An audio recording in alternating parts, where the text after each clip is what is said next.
Let's dive straight in. We're looking at the contributors to this work. First up, Roger Backhouse from Birmingham. You might know him for his Penguin History of Economics, a hefty undertaking, trying to capture the whole sweep of economic thought. And he's also teamed up with Bateman on the Cambridge Companion to Keynes. Then there's Peter Boetke, firmly rooted in the Austrian tradition, based at George Mason and the Mercatus Center, and crucially, the editor of the Review of Austrian Economics. These are the heavyweights setting the stage.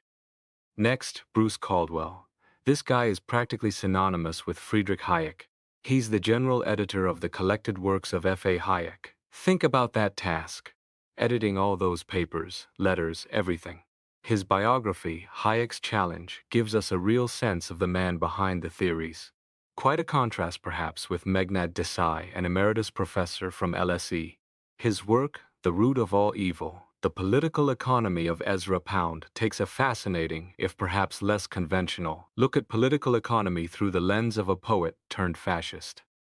Shows the breadth of topics these scholars engage with.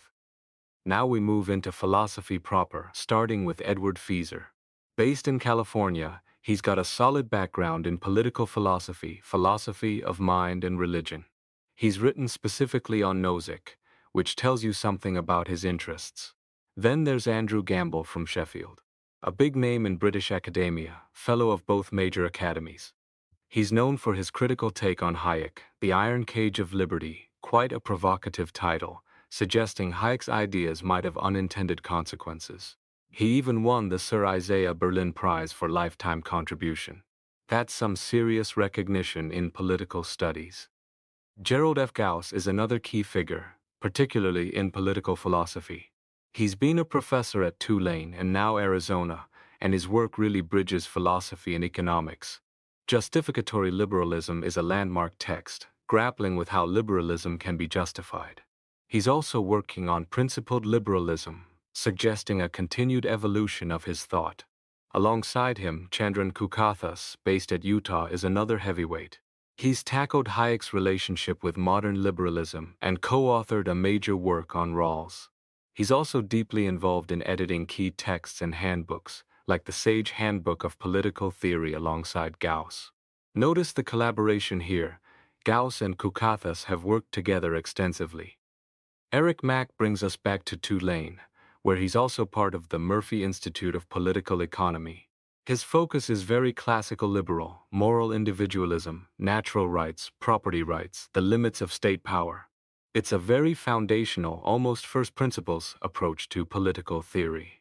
Then we have Anthony O'Hare from Buckingham, a unique institution in the UK. He's not just a professor but also heads the Royal Institute of Philosophy and edits the journal Philosophy. He's written widely, including a book on Karl Popper back in 1980, showing long-standing engagement with key thinkers. Roger Scruton is a name that carries significant weight.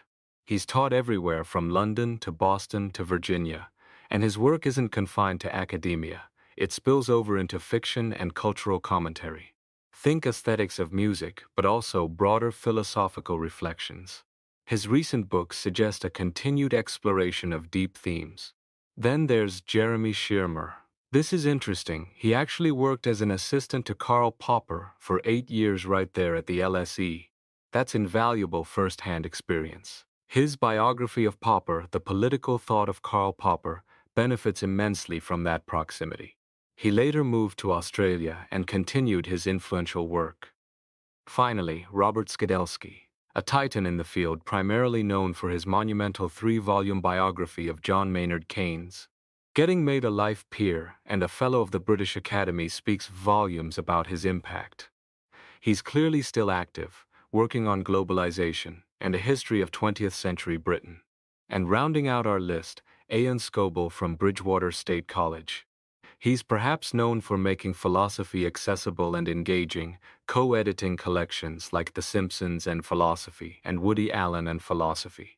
His work seems to bridge scholarly depth with popular appeal, aiming for a broader audience while still tackling serious topics like freedom and authority. And that wraps up our look at the contributors.